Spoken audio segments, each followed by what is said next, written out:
Alright, guys, welcome back to Reviews by Hunter. That's me, I'm Hunter. Today I'm reviewing from the world of John Wick, Ballerina. And I gotta say, hands down, I loved this movie. One of my favorites so far of this year, probably just because we finally just got like a really fun, violent action film. Um, and I love it. I was really just hoping that what we got from Ballerina was we still got the creative kills that you get from John Wick, that we still got the really fun just fight choreography and just the over the top nature of how violent it gets within this world. And we did. This movie had me engaged throughout the whole thing. My theater was pretty full, and I did audibly hear throughout the movie a lot of oohs and ahs and like, whoa, I can't believe that just happened. A lot of grenade kills, brutal grenade kills in this movie that were just super sick to watch.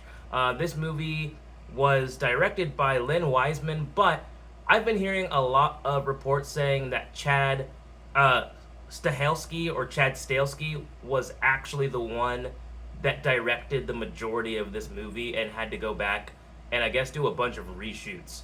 But honestly, that was probably for the best because Chad Stahelski's worked on the John Wick universe prior and has always done a really good job.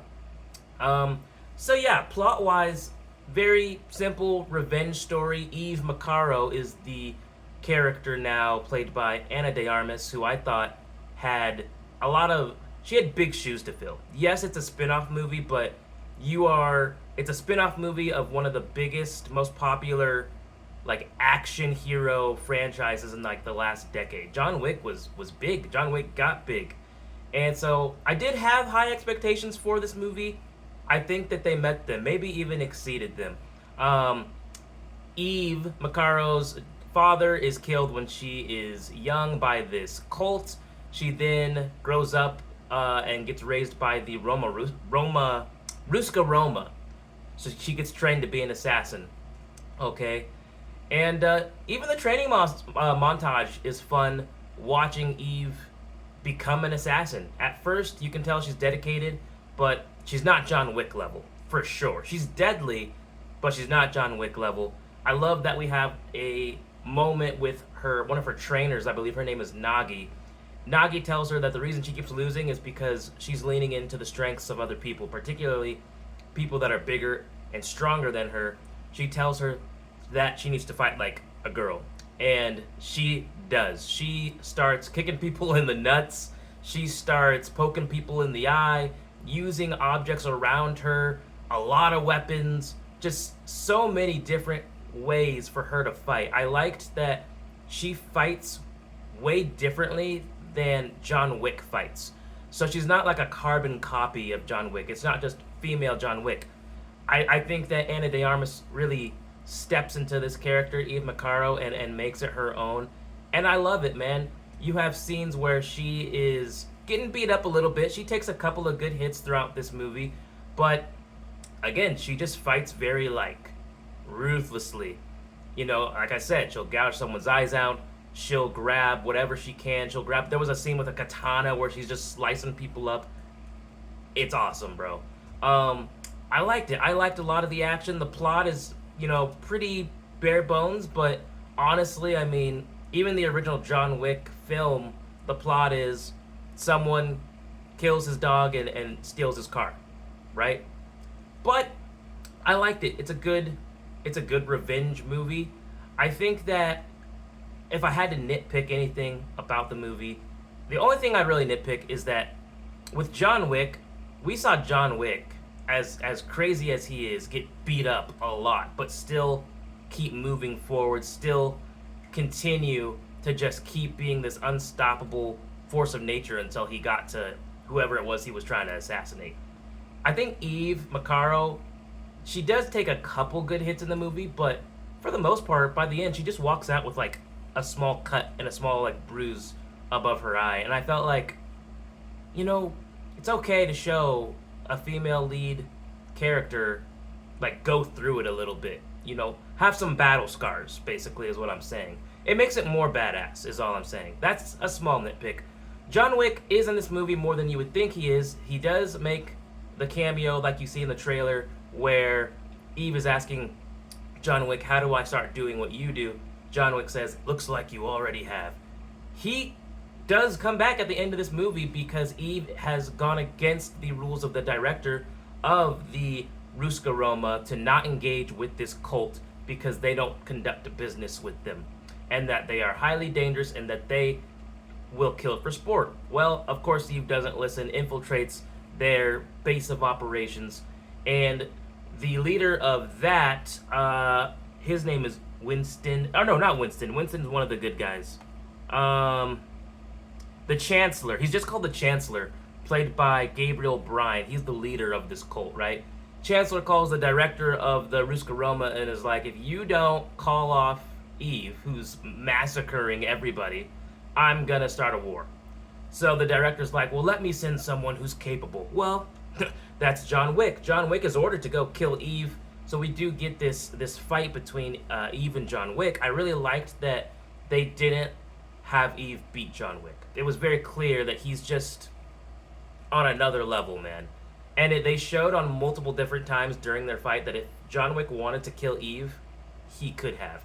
That's the way it should be. He is way more highly trained. He is the best assassin they have. He is the Baba Yaga for a reason. I liked that they showed this experience gap and this skill gap between Eve and John Wick.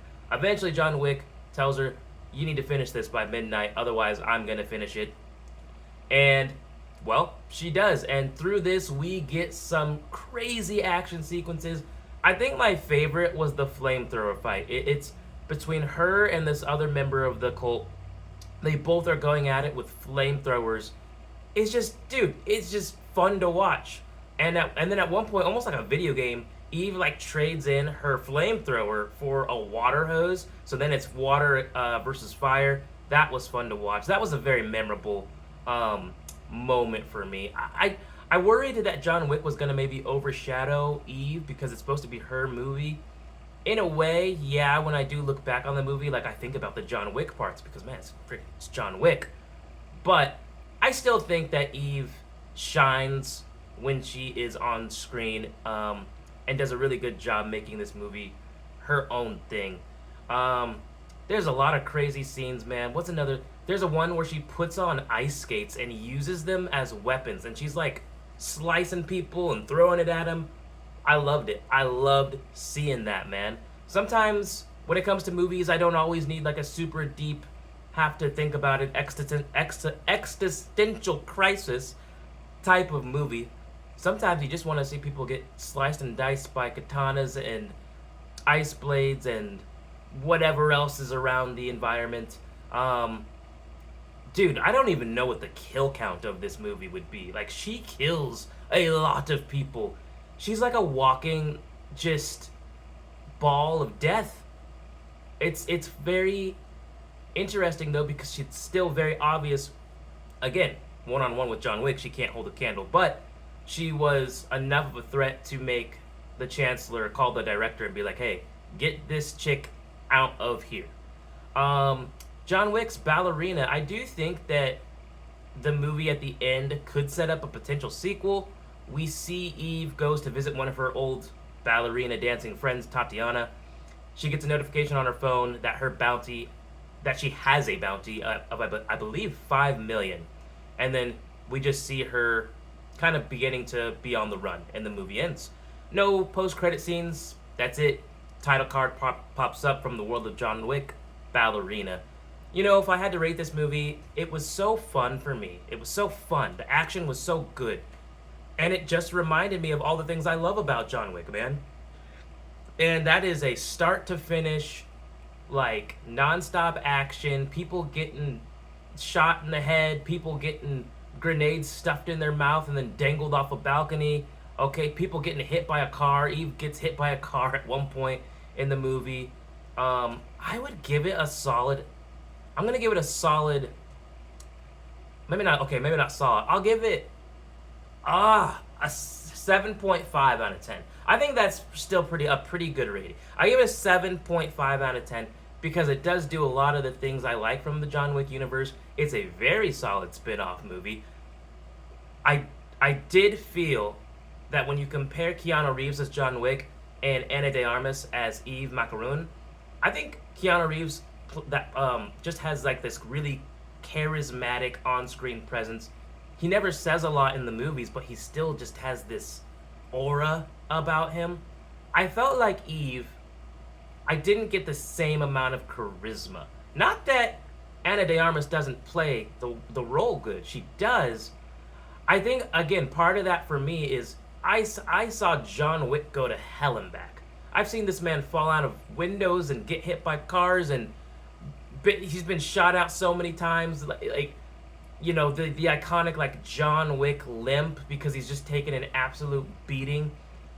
I loved that as part of his character. He's just an unstoppable force of nature. I didn't love how by the end of this, yeah, Eve gets a couple good shots to her, but she walks out of this. She basically took on an entire cult, an entire town by herself, and she walks out with a cut above her eye. That I'm not a fan of, man. Like, come on.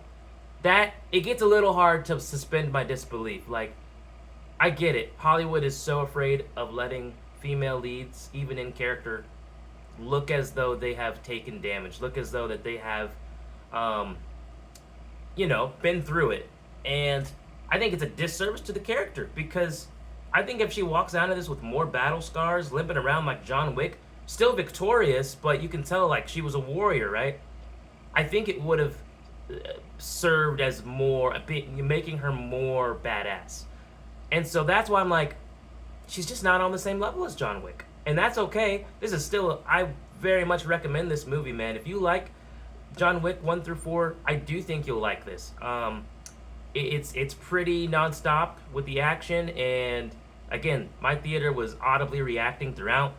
Now, talking about the budget for this movie, I think was 90 million.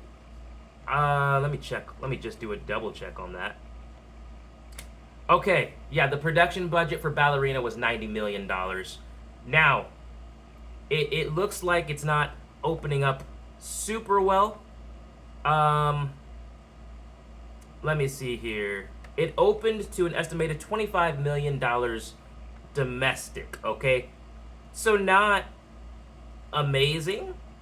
But let's see. According to this, the IndieWire, tracking suggests that Ballerina could surpass 35 million domestic and take down Lilo and Stitch from the #1 spot, which is currently at 32.5 million. I predict that Ballerina, oh man, I don't know. I'm gonna go ahead and make a bold prediction. I'll say that it surpasses Lilo and Stitch. I'll say that it takes the #1 spot. I think it'll hit that 35 million. I think people will continue to say good things about this film. John Wick is too big of a franchise for this to be as good as it was and not do well. I think it'll at least hit that. Okay. Will it double its budget? That I don't know. It being a spin-off, it not being John Wick, some people might not go watch this in theaters. I don't know if it'll double its budget. It might not. I could be wrong, but with spin-offs, man, it's hard to tell. So, you know, yeah, Ballerina, very, very solid spin-off, man. I really enjoyed this. I would recommend this to go see in theaters. I would go back to see this in theaters, and I saw it like 2 days ago. For those of you that have watched Ballerina, what did you guys think? What did you guys think of Eve? How do you think this compares to the original John Wick universe? Do you think John Wick overshadowed Eve while he was on screen?